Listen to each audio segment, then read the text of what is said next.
형 이제 드디어 마지막 시간이 다가왔네. 마지막 시간이네. 오늘 PFT랑 레그를 알아보려고 하는데 PFT는 형이 먼저 소개해주고 내가 레그를 설명해 보도록 할게. 오늘 목차 순서는 다음과 같으니까 형이 먼저 PFT 먼저 설명해줘. 그럽시다. 일단 PFT 메소드로 들어가기 전에 간단하게 모티베이션을 먼저 얘기를 좀 하면 좋을 것 같아.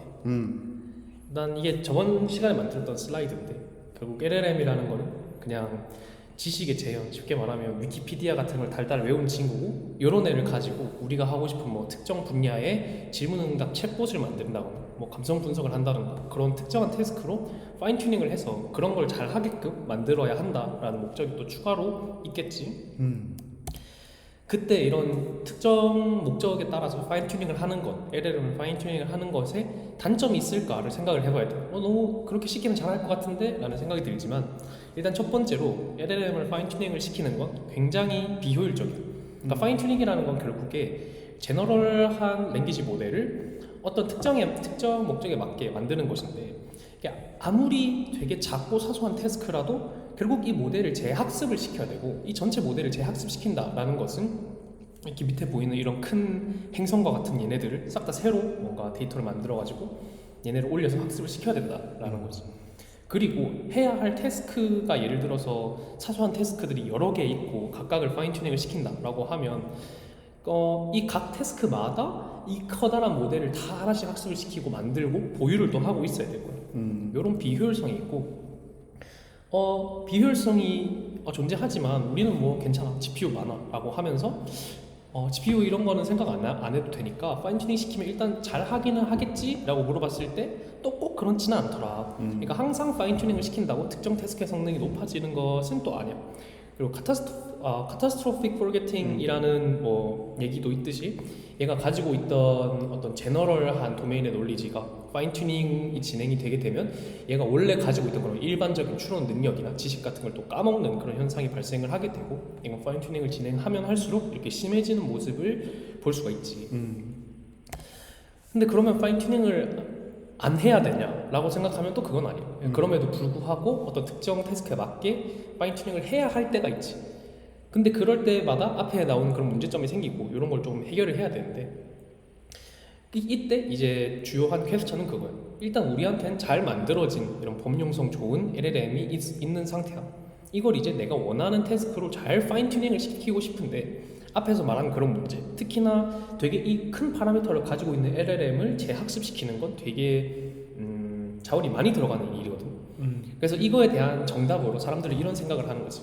일단 확보한 LLM이 이 도메인에 관련된 어떤 논리지나 답변하는 방법은 잘 모르지만 뭔가 언어에 관련된 뭔가는 잘 하는 거야. 그러니까 언어라는 걸 일반적으로 잘 하는 친구인데, 이 언어를 잘 하는 친구를 학습시킬 때는 그렇게 큰 파라미터를 이렇게 빡세게 훈련을 시켰다 하더라도 언어를 잘하게 만드는 데에는 그렇게 큰 자원이 필요하지만, 언어를 잘하는 친구가 언어는 일단 잘하는 상태인데 얘가 특정한 되게 좁은 A라는 태스크, 되게 좁은 태스크를 잘 하도록 추가로 특별 교육을 시켜준다라는 건 프리트레인에서 했던 것만큼 그렇게 심하게 많이 시킬 필요는 없지 않을까라는 생각이 들 수 있어. 이 특정 태스크 A라는 거는 이 커다란 언어라는 것의 크기에 비하면 훨씬 작기 때문에, 그래서 그러면은 랭귀지 모델은 이렇게 큰 파라미터를 자원을 많이 써서 학습을 시켰다면 이런 특정 A에 파인 튜닝 시키는 건 좀 파라미터 대비 좀 효과적으로 시킬 수 없을까, 좀 덜 자원을 사용하면서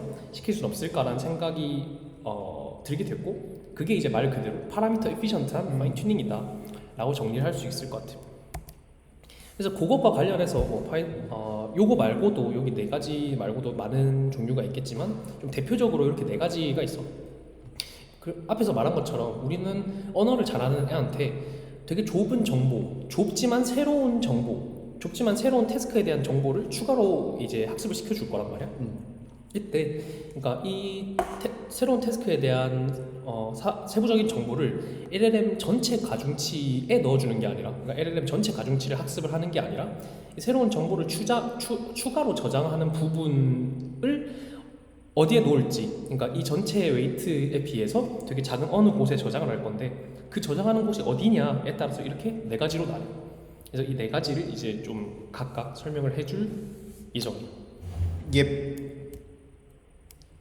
그래서 첫 번째로는 어댑터라는 게 있는데 사실 제일 직관적인 방법이라고 할 수 있어.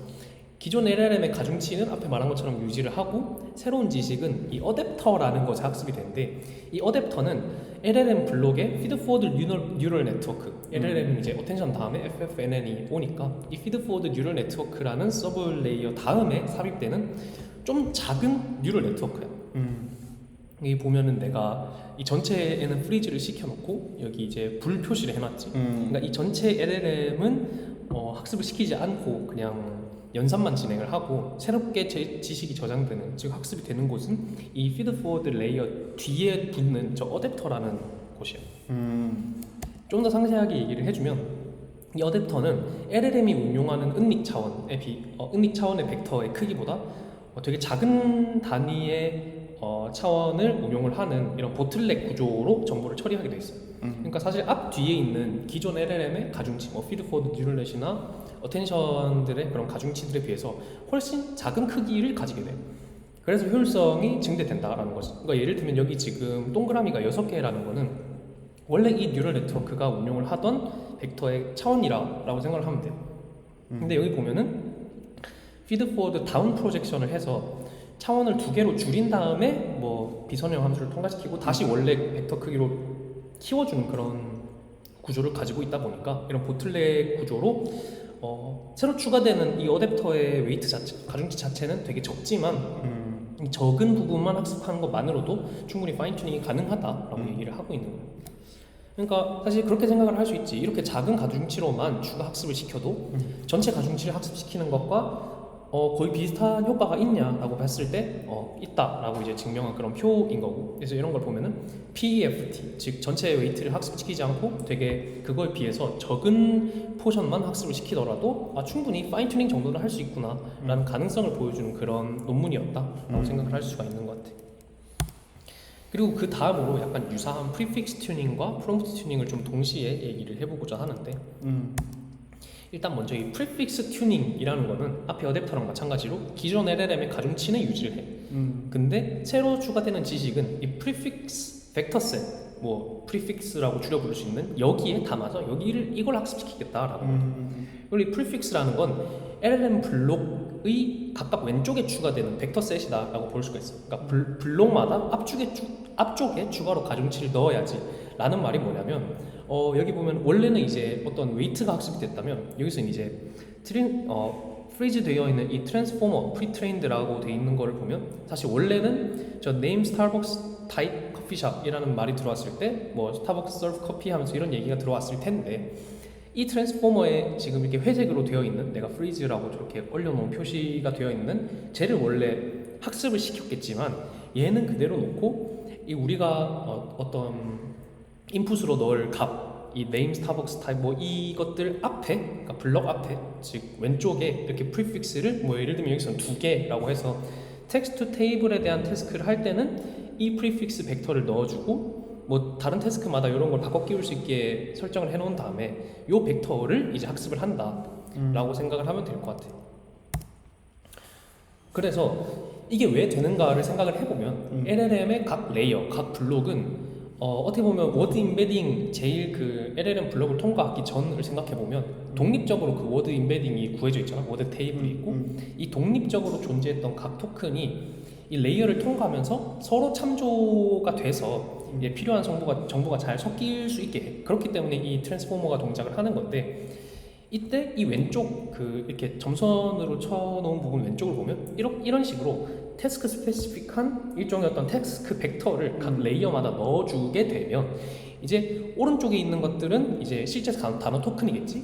이 단어 토큰들이 추가로 이제 원래 이제 이런 GPT가 이제 레이어를 통과하면서 각 단어끼리 참조를 했다면 이제 왼쪽에 실제 단어가 아니라 프리픽스라고 우리가 설정을 한 태스크를 할 때 참고하면 좋은 정보들을 이제 벡터를 학습을 시켜서 이 단어 토큰들이 추가로 참고할 수 있는 태스크 스페시픽한 정보를 여기에 담는 것으로 이제 파인 튜닝을 효과적으로 진행을 하겠다. 즉 원래라면 이 트랜스포머 프리트레인드라고 되어 있는 프로즌 된 곳이 이걸 전체를 학습을 시켰어야겠지만 그게 아니라 왼쪽에 이 적은 벡터 셋만 학습을 시켜도 되더라 하는 그런 논문이었다고 생각을 하면 되고, 프롬프트 튜닝도 비슷해. 여기서도 이제 원래 들어가야 될 문장 앞에 들어갈 벡터들을 학습을 시켜주는 거라면 여기도 기존 LLM의 가중치를 유지하되 새로운 지식은 앞엔 프리픽스였지만 프롬프트 벡터셋이라는 곳에 학습을 해.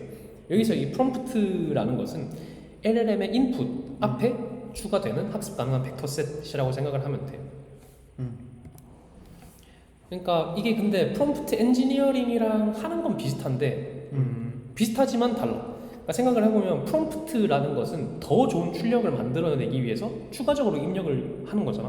너도 이번에 비정형 프로젝트를 할 때 어떻게 어떤 프롬프트를 넣을 때 GPT의 결과가 더 좋아지고 이런 걸 해봤을 테니까 뭐 그런 다양한 게 있는 것처럼 프롬프트라는 것은 어떤 우리가 태스크를 할 때 더 좋은 출력을 만들어내기 위해서 추가적으로 입력을 하는 거지. 뭐 예를 들면 뭐 이런 걸 했을 때 상으로 몇 달러를 줄게 했을 때 결과가 더 잘 나온다는 그런 리포팅도 있고 이런 걸 하는 건 사실 프롬프트 디자인, 즉 프롬프트 엔지니어링인 거예요.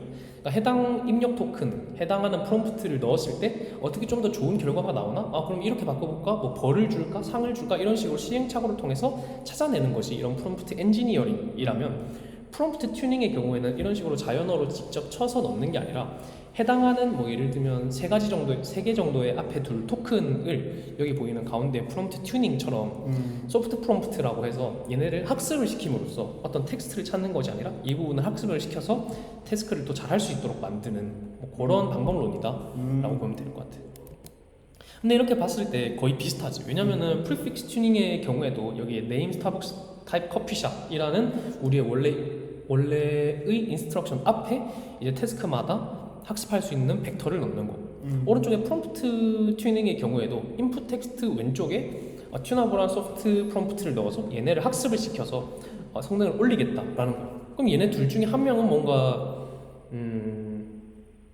새롭지 않은 연구인가? 라고 생각을 할 수가 있는데 그래서 이 부분은 좀 따로 빼봤어요. 그러면 도대체 프리픽스 튜닝과 프롬프트 튜닝이 뭐가 다른가를 생각을 해보면 사실 처음에 보여줬던 요 그림에 정답이 있어. 여기 보면은 뭐 프리픽스 튜닝의 경우에는 이 레이어 왼쪽마다 각각 프리픽스가 들어가게 되는 거고, 오른쪽은 프롬프트 튜닝이라서 인풋에 들어가게 되는 건데, 이건 잘 보면 프롬프트 튜닝의 경우에는 이 프롬프트가 올라가면서 레이어를 타고 올라가면서 이 프롬프트도 이 레이어 1부터 n까지 가중치의 영향을 받겠지. 근데 왼쪽에 이 프리픽스 튜닝의 경우에는 각 레이어마다 프리픽스가 별개로 존재해서 이 프리픽스에서 위쪽 프리픽스로 올라가는 화살표는 없는 걸 보면 얘는 다 독립적이라고 볼 수 있어. 그러니까 정리를 하면 프리픽스는 인풋 단어 토큰들이 추가로 참고할 수 있는 어떤 가상의 토큰을 레이어마다 독립적으로 구성을 해주는 거고, 프롬프트 튜닝의 경우에는 인풋 토큰이 추가로 참고할 수 있는 실제 인풋단에서 이렇게 주어지는 토큰이 실제로 레이어를 통과하면서 얘네도 바뀌도록 그렇게 설정을 하는 것이 차이야. 그래서 이거는 간단하게 코드를 보면 좀 이해가 될 것 같아서, 왼쪽은 프리픽스 튜닝이고 오른쪽은 프롬프트 튜닝에 대한 어떤 컨피규레이션인데 쉽게 말하면 이걸 통과했을 때 우리의 어떤 왼쪽에 보면 이 빨간색 프리픽스나 오른쪽 프롬프트가 실제로 벡터가 어떻게 생겼는지, 텐서가 어떻게 생겼는지를 좀 확인을 해보면, 왼쪽은 이 프리픽스 튜닝에 대한 학습이 준비가 완료된 상태를 보면 벌추얼 토큰, 우리가 실제로 추가하고자 하는 토큰이 이 히든 이 레이어의 개수만큼 생성이 되는 거거든. 내 오른쪽을 보면은 이제 추가로 생성할 토큰이 레이어의 개수만큼이 아니라 그냥 실제로 추가할 토큰 개수만큼만 생기는 거예요. 그래서 왼쪽에서 앞에서 말한 이런 어떤 차이가 있는 방법론이다라고 얘기를 할 수가 있고, 그 다음으로 이제 마지막으로는 로우 랭크 어댑테이션이라는 방법이 있는데, 이제 기존 LLM의 가중치는 똑같이 유지를 하고 새로운 지식은 로우 랭크한 매트릭스에 학습을 시켜.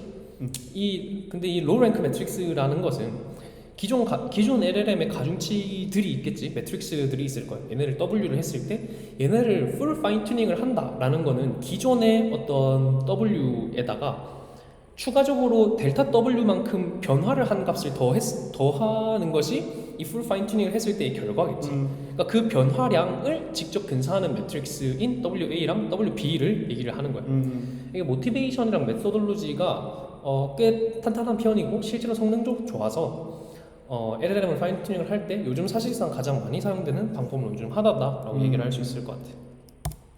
일단 모티베이션의 경우에는 이런 어떤 선행 연구들이 있었어. 어떤 LLM을 포함한 어떤 모델들은 사이즈가 커질수록 이 인트린식 랭크라는 것이 있는데 이거의 크기가 실제로 구현된 디멘전보다 훨씬 작아진다라는 거예요. 그 뜻은 사실 쉽게 생각을 하면 수학적으로 이 모델은 되게 커졌지만 얘를 더 작은 사이즈의 모델로 분해할 수 있다라는 뜻이야. 이때 그러면은 모델의 가중치 W의 랭크가 이 선행 연구들이 말한 것처럼 작다면 얘를 파인 튜닝 했을 때의 변화량 델타 W도 랭크가 적지 않을까라는 생각을 할 수 있고 그렇다면 이 델타 W를 이 W의 크기에 비해서 훨씬 작은 파라미터, 훨씬 로우한 매트릭스를 실제로 구현을 해서 얘를 학습을 할 수 있지 않을까라는 생각을 할 수가 있는 거지. 그래서 실제로 어떻게 하냐면 예를 들면 어떤 LLM 내 가중치 W가 뭐 D 차원의 벡터를 받아서 D 차원의 벡터를 내뱉는 그런 매트릭스라면 델타 W도 당연히 W가 풀 파인 튜닝 됐을 때의 변화량이니까 D by D의 매트릭스겠지. 근데 이 델타 W가 앞에서 말한 것처럼 R이라는 로우 랭크를 가지고 있다면 이 델타 W를 B와 A의 곱으로 나타낼 수가 있어. 이렇게 A는 D에서 R로, B는 R에서 D로 보내주는 그런 매트릭스인데 이 R이 D보다 훨씬 작고 그렇다면 파라미터 수의 크기가 이 델타 W보다 B와 A의 크기가 훨씬 적기 때문에 그래서 이 W는 이렇게 얼려놓은 상태에서 B와 A를 0으로 초기화를 시켜주고 이 BA를 학습시킨 다음에 W로 통합을 시켜주는 거지. 이를 통해서 풀 파인 튜닝의 성능을 모사를 하는 건데 여기 밑에 나와 있는 수식이 결국에는 얘네가 하고 싶은 이 논문이 하고 싶었던 거고 그러니까 풀 파인 튜닝한 모델의 출력 벡터는 결국에 원래 모델과 이 모델을 풀 파인 튜닝을 했을 때의 변화량에 대한 출력 벡터의 합이고 사실 이 오른쪽을 구하고 싶은 건데 이 오른쪽의 이 노란 부분은 실제 파인 튜닝을 진행하는 게 아니라 더 작은 매트릭스 두 개의 곱으로 나타낼 수 있고 그렇기 때문에 더 파라미터 이피션트한 파인 튜닝이 가능하다라고 말을 하는 것이 이 로우 랭크 어댑테이션의 요지다라고 얘기를 할 수 있을 것 같아. 저는 여기까지입니다. 예. 이번 레그에 대해서는 내가 이어서 설명을 해보도록 할게. 먼저 레그를 본격적으로 알아보기 전에 오버뷰부터 먼저 보고 넘어가면 좋을 것 같아. 우선 우리가 기존 LLM을 지금 많이 활용을 하고 있는데 LLM으로 추론할 때 문제점이 존재해. 그게 뭐냐면 그 LLM은 학습 때 보지 못했던 데이터에 대해서 대응이 매우 어렵다라는 점인데 내가 아래 예시로 가져왔을 때 LLM이 남웅찬이라는 사람을 전혀 모를 거 아니야. 그래서 장점을 일단 남웅찬의 장점은 존재하는 것으로 가정하는 거야. 일단 알았어. 존재하는 것을 가정하는데 학습 때 나에 대한 정보를 보지 못했기 때문에 나에 대해서 장점을 파악하기 어렵습니다라고 답변을 하는 만큼 학습 때 보지 못했던 데이터에 대해서 대응이 매우 어려워. 그래서 레그의 모티베이션 자체가 그렇다면 남웅찬에 대한 정보를 같이 넣어준다면 그 정보를 기반으로 답변을 잘 생성해낼 수 있지 않을까라는 아이디어로 시작하고 있어. 그래서 레그의 기본적인 거는 세 가지 스텝으로 이루어진다고 보면 될 것 같아. 기본적으로. 그래서 첫 번째로 질문이 주어지면은 두 번째로 연관된 정보를 찾고 마지막 세 번째로 질문과 정보와 함께 답변을 생성하는 게 정말 기본적인 레그의 형태라고 보면 될 것 같아. 그래서 이 리트리벌과 엮어가지고 다시 한번 설명을 해보면 외부 DB나 외부 데이터베이스나 벡터 스토어에서 질문에 답변하기 위한 정보를 담고 있는 문서를 리트리버를 하고 그 다음에 그 찾은 문서, 리트리버 된 문서를 기존 질문에 덧붙여서 어그멘티드 하고 답변을 제너레이션 해보자 라고 큰 프로세스를 이렇게 이해하면 될 것 같아요. 다만 레그를 활용할 때 좀 조심해야 하는 점을 네 가지로 정리를 해볼 수 있을 것 같은데 우선 문서 자체가 모든 게 완벽할 수는 없어. 그래서 문서 자체에 정말 질문의 입장에서 봤을 때 노이지한 정보들도 정말 많을 테니까 정말 좋은 답변을 생성해내기 위해서는 노이지한 그 문서로부터 유용한 정보만 추출해서 답변을 해야 된다는 점이고 두 번째로는 추출된 문서에서 필요한 지식이 없을 경우 질문에 답변하기 위해서 필요한 지식이 없을 경우 답변을 거부해야 해. 그 다음에 세 번째로는 그 여러 개의 문서들이 리트리블 될 수가 있잖아. 이때 여러 개의 문서로부터 정보를 취합해서 답변을 생성할 수 있어야 돼. 그 만약에 세 개의 도큐먼트가 찾아졌다고 하면은 특정 문서에만 기반해서 답변을 생성하지 않고 세 개 모두 질문에 답변하기 위해서 필요한 정보가 포함되어 있다면 이 세 개의 문서 모두 참고해서 답변을 해야 한다. 이런 느낌을 보면 될 것 같고, 마지막으로는 추출된 문서가 잘못된 사실을 말하고 있는 경우도 분명히 있을 거야. 그래서 잘못된 사실을 말하고 있을 경우 이를 정확하게 바로잡을 수 있는 능력도 갖고 있어야 돼. 그래서 레그에 세 가지 그 메인 퀘스천이 있을 것 같아요. 그래서 레그를 통해서 리트리버를 통해서 과연 무엇을 가지고 올 것인가. 그래서 토큰, 엔티티, 청크, 놀리지 그래프 등 다양하게 가져올 수 있고 다양하게 활용할 수 있는 방법들이 있어. 그래서 만약에 듬성듬성하게 그 문서가 있으면 듬성듬성하게 청킹을 할 수도 있는 거잖아. 그래서 콜스 그래뉴얼리티 기준으로 정보를 가지고 올 경우 듬성듬성 가지고 온 만큼 정보량 자체는 많아지겠지만 프레시전이 낮아지는 꼴이 돼버리는 거고, 이때 그리고 구조화된 텍스트가 있었을 때 정보량은 정말 많겠지만 구조화된 텍스트가 있는 것만큼 정보량이 너무 많아서 이거를 이제 검색하거나 이제 뭐 연산을 하는데 이런 효율성은 떨어지겠지. 그 다음에 이제 언제 가지고 올 것인가도 되게 중요한 포인트일 것 같아요. 그래서 미리 가져올 건가, 뭐 중간에 가져올 건가, 이후에 가져올 건가. 그래서 두 가지를 크게 나눠볼 수 있을 것 같아요. 첫 번째로 이 싱글터 어댑티브 리트리버는 지문에 대한 답변을 생성하기 위해서 단위 문서 또는 소스를 검색해서 다양한 문서로 검색 범위를 확장하는 거예요. 그래서 초기에는 완전 처음에는 하나의 문서만 검색했지만 이후 질문에 대한 더 나은 이해랑 정확한 답변을 제공하기 위해서 다양한 문서를 동적으로 나중에 이제 검색을 하게 되는 거예요. 그다음에 멀티플 리트리버는 그냥 여러 출처에서 정보를 동시에 추출하는 건데, 구체적으로 말해보면은 각 문서는 질문과 관련된 다양한 측면을 다루어서 질문에 대한 여러 관점을 모델한테 제공하는 거예요. 그 다음에 마지막으로는 추출된 정보를 어떻게 사용할 것인가인데, 가장 기본적인 레그 프로세스는 인풋에 추출된 정보를 같이 덧붙여서 사용하는 거고 일 수도 있고, 그 다음에 두 번째로는 다양한 출처에서 얻은 정보를 서로 연결해서 어느 정도 뭐 의미 있는 컨텍스트, 단일 컨텍스트를 만들어내는 등 중간 단계에서 사용할 수도 있을 거고, 아니면 마지막 사용자한테 답변을 생성할 때 그래서 참조된 뭐 문서가 무엇인지 그냥 후처리로 붙여주는 느낌으로 이 정보를 사용할 수도 있겠지. 그래서 이렇게 세 가지의 메인 퀘스천으로 나뉠 수 있을 것 같아. 그래서 레그 프레임워크는 이렇게 되는데, 크게 내가 기본적으로 말했던 일반적인 레그는 나이브 레그에 해당하는 거고, 이후에 어드밴스 레그, 모듈러 레그 이렇게 다양하게 등장을 했어. 전반적으로 어쨌든 리트리버를 하고 이거를 LLM의 인풋으로 줘서 생성물을 생성하는 이 구조는 다 유지하고 있다고 보면 될 것 같아.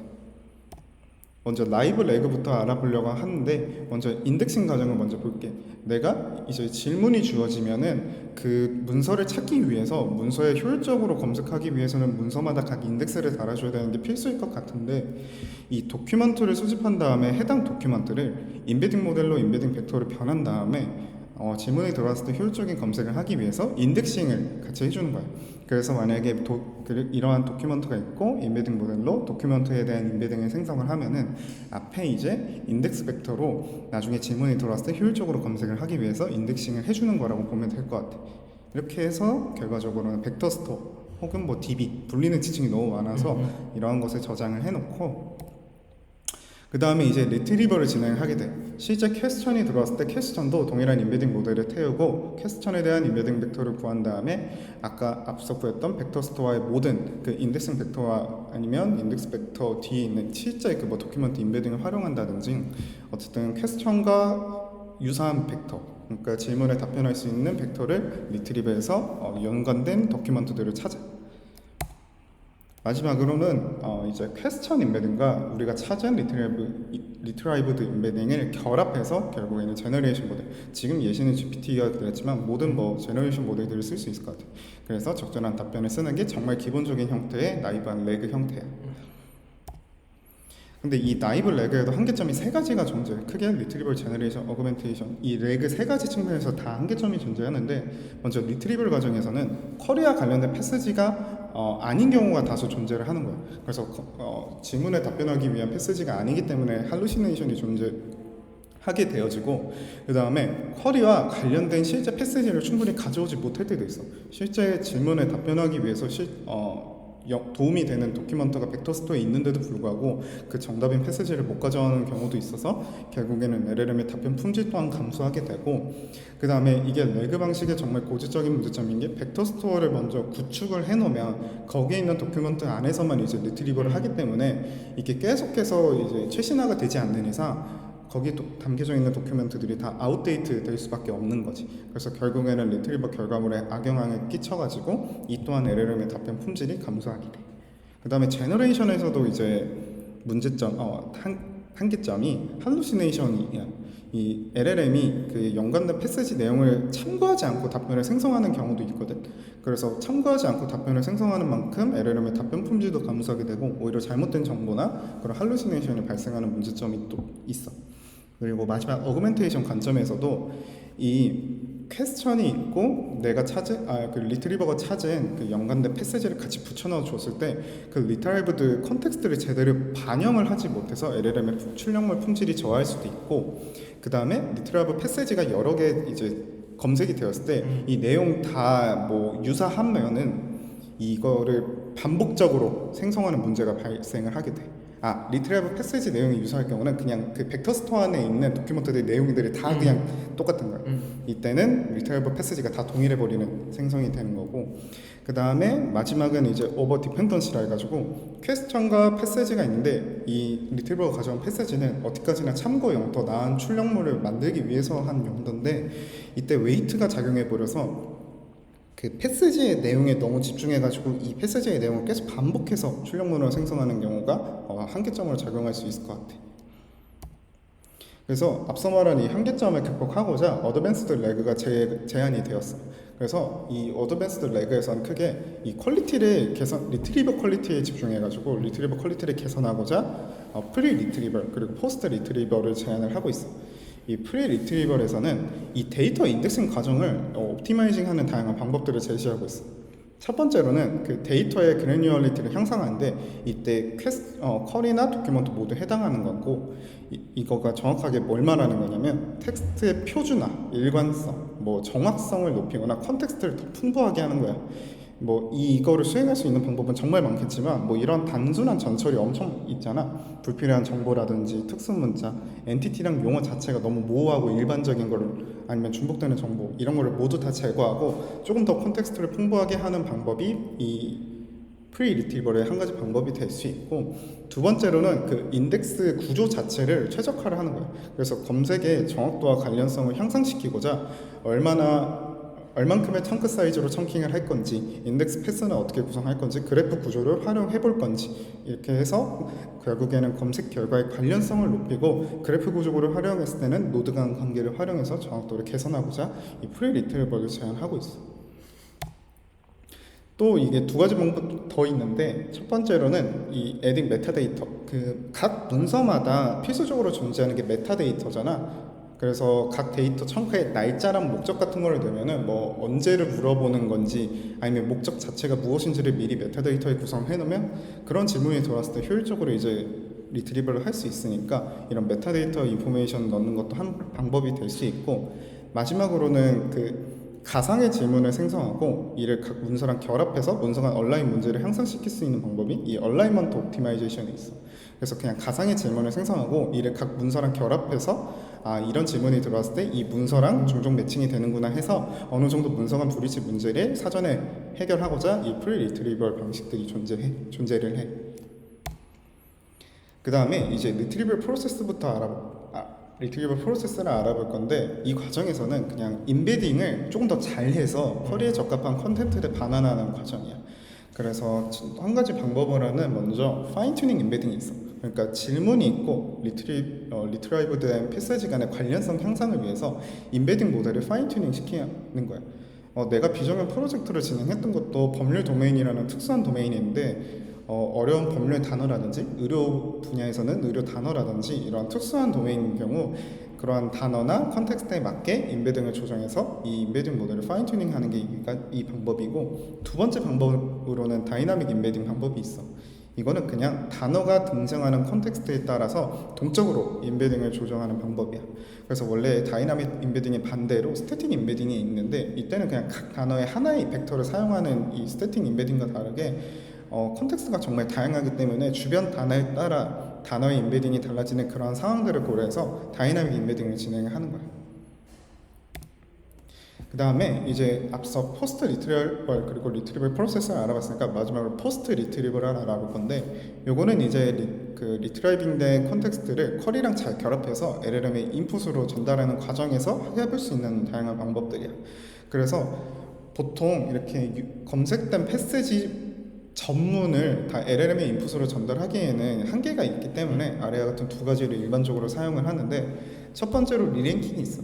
즉 만약에 탑 5개의 패스지를 검색을 했다면 이 질문에 답변하기 위해서 어떠한 도큐먼트가 제일 도움이 될까, 이런 식으로 순위를 매기는 리랭킹 과정이라고 보면 될 것 같아요.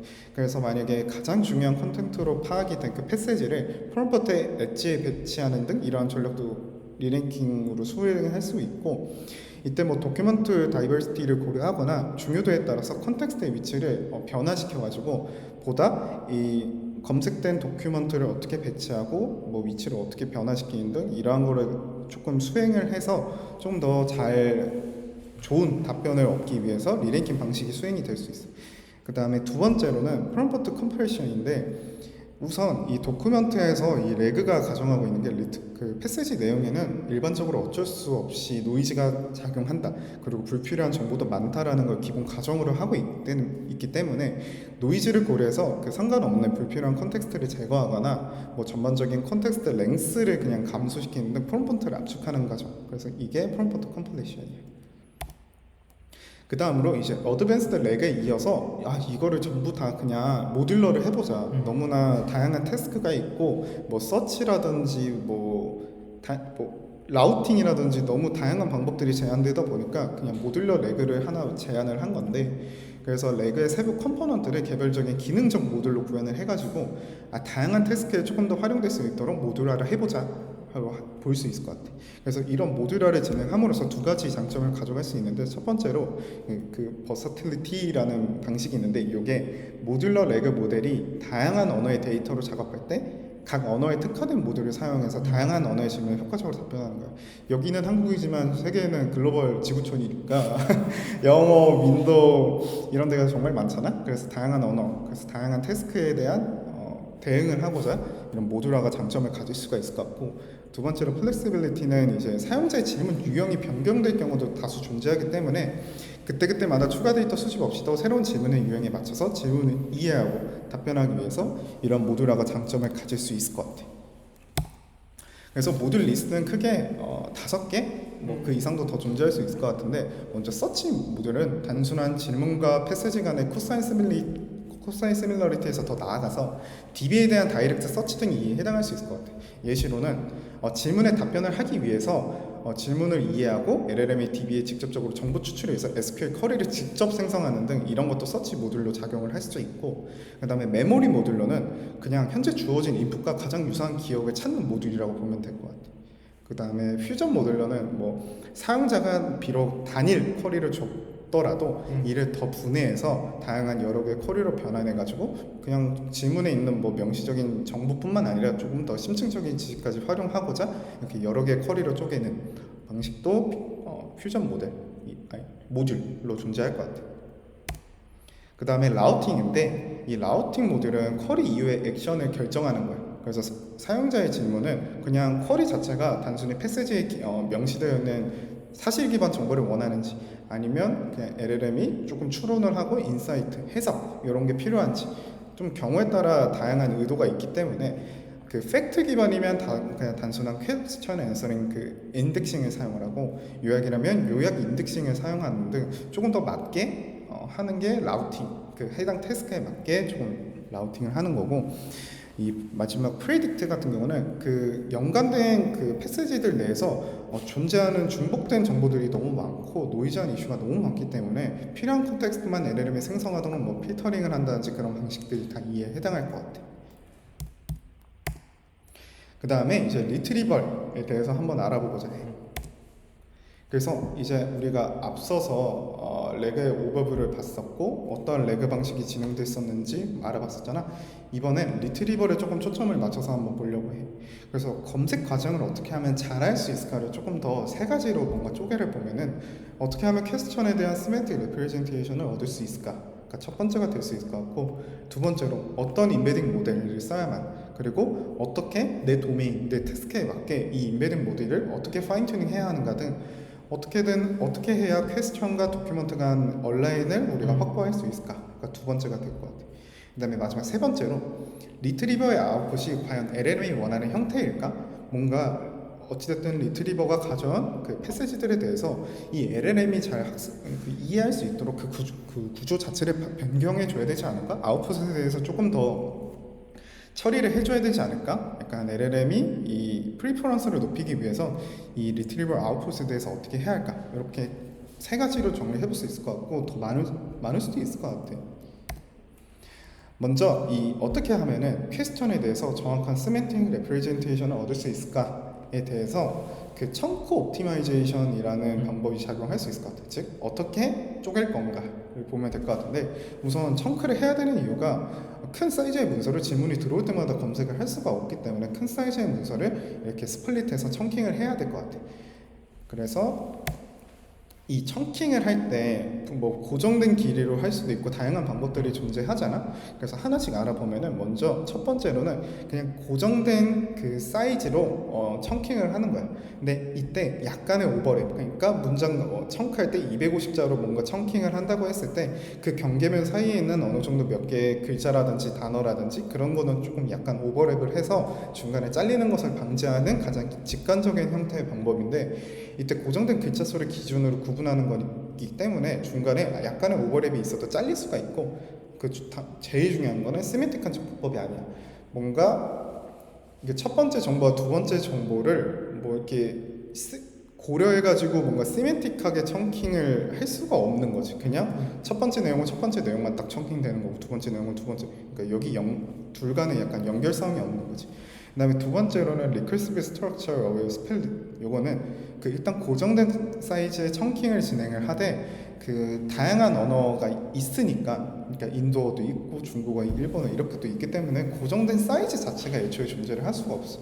그래서 이런 다양한 언어의 그 컨텍스트 컨트롤 능력을 향상시키기 위해서 띄어쓰기, 그 뭐 역슬래시 n이라든지 뭐 줄바꿈 등을 기준으로 청킹해서 그냥 그 띄어쓰기나 그런 구분으로 청킹을 하자가 이거고, 마지막 세 번째로는 이 문서는 보통 문장, 문단, 섹션, 챕터 이렇게 구성이 되니까 그 문서의 기본 구성 단위를 기준으로 청킹을 하자가 이 Structure Aware Splitting. 그다음에 네 번째로는 이 문서 자체가 보통은 그 온라인상이나 HTML, 뭐 레이텍스 이런 걸로 존재를 하기 때문에 그 언어와 섞이지 않도록 구분해서 청킹하는 거야. 그래서 문서가 만약에 뭐 예를 들면은 크롤링을 한다고 하면은 그 기존의 HTML 태그와 같은 그런 언어와 혼재될 수 있기 때문에 그런 거를 조금 고려해서 그런 거랑 섞이지 않도록 청킹하는 게 이 컨텐트 어웨어 스플리팅. 그다음에 마지막으로는 NLP 청킹이야. 이것도 나는 처음 봤었는데 그 문서 내에서 토픽이 변화하는 지점은 무조건 존재할 거야.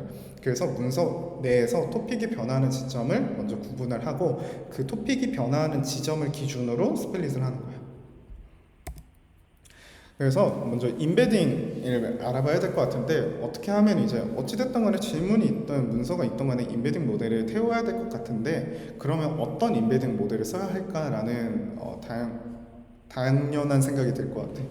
그래서 내가 아래 가져온 모델들이 그 MTEB 벤치마크 그 리더보드에서 가져온 건데, 그 제너럴한 도메인에서 좋은 성능을 보여준 뭐 이런 인베딩 모델들이 많이 있지만, 앞서 말했던 그 특수한 도메인, 정말 태스크 스페시픽한 그런 도메인에서는 이러한 제너럴한 인베딩 모델들이 적합하지 않을 수 있어서 이런 인베딩 모델을 쓰는 방법도 있지만, 이러한 특수 도메인이나 특정한 태스크에 있어서는 그 인베딩 모델을 파인 튜닝해서 많이 사용한다고 해.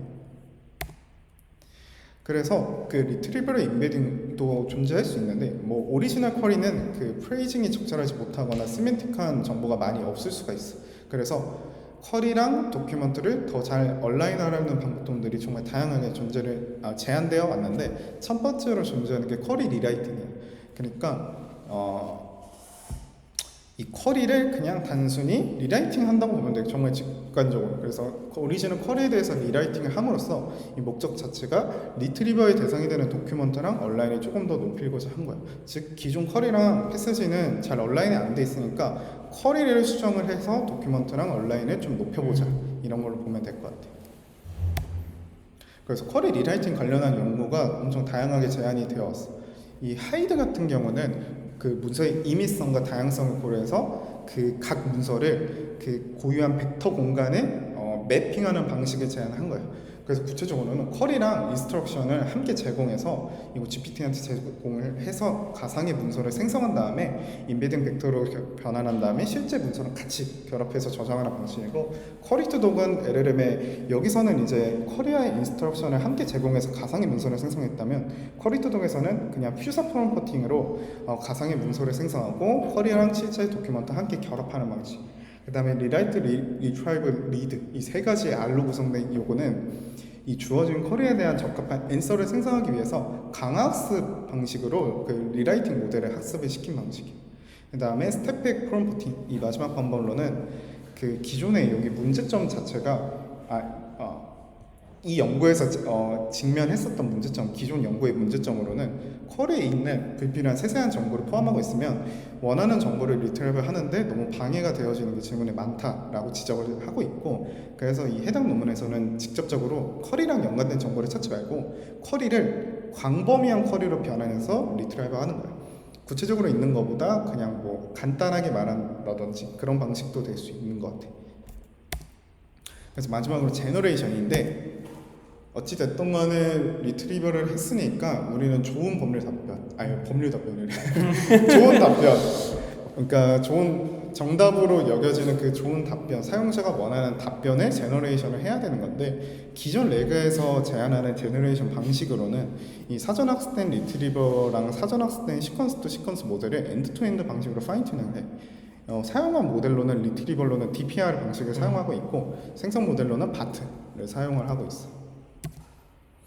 그래서 이 레그에서 제너레이션 하는 방식도 크게 두 가지로 제안을 하고 있더라고. 그래서 시퀀스냐 토큰이냐 이 차이인 것 같은데, 이 레그 시퀀스 방식은 리트리버 모델로 쿼리랑 관련 있는 문서를 우선 K개 리트리브해.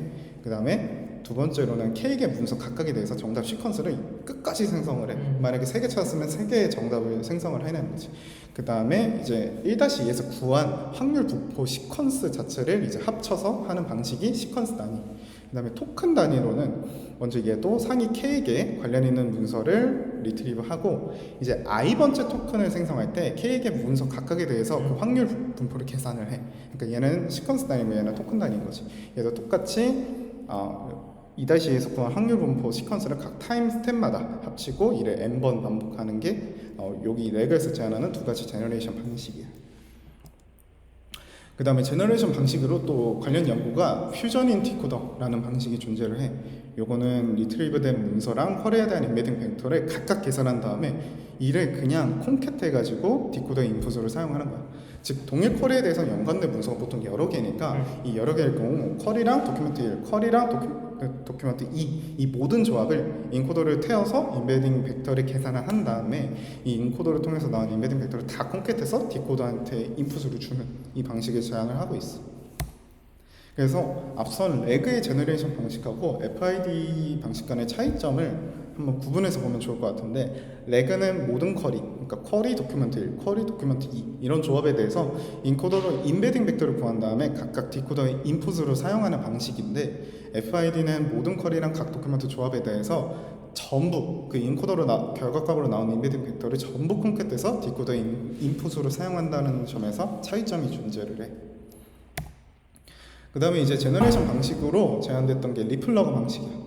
여기서는 이제 기존 레그 방법들은 리트리버 그리고 LLM이 모두 파인 튜닝이 가능한, 그러니까 화이트박스 LLM을 많이 사용했던 방식들이 제한되어 왔는데, 이제는 이제 GPT와 같이 블랙박스 모델 내부로 접근이 불가능한 모델들이 너무 많기 때문에 이제 리플러그에서는 리트리버만을 파인 튜닝 해가지고 그 리트리버가 이 블랙박스 LLM과 결합해서 레그 방식을 한번 써보자 라는 거를 제안을 하고 있어.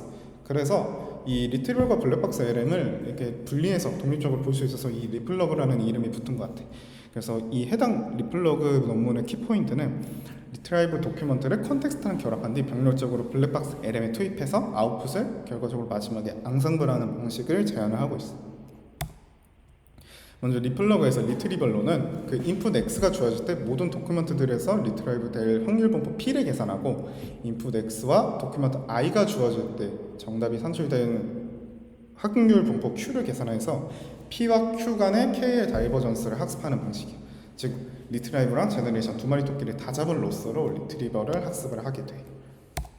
마지막으로 인퍼런스 할 때는 뭐 별도로 블랙박스 LM이기 때문에 인퍼런스 때는 이제 학습된 리트리버로 찾은 리트리브 도큐먼트랑 컨텍스트를 각각 블랙박스 LM에 투입해서 산출된 아웃풋에 대해서 마지막에 이제 확률 분포를 앙상블하게 돼. 아 여기까지 레그였어.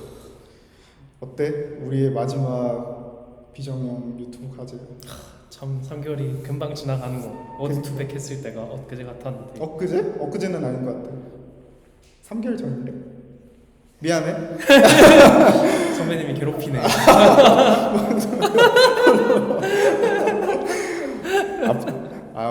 나는 이번에 텍스트 관련된 다양한 모델들을 알 수 있어가지고 너무 좋았어. 우리도 앞으로 더 열심히 공부를 해보자. 그래, 좋은 연구자가 돼보자. 그래. 그래, 수고하셨습니다. 수고하셨습니다.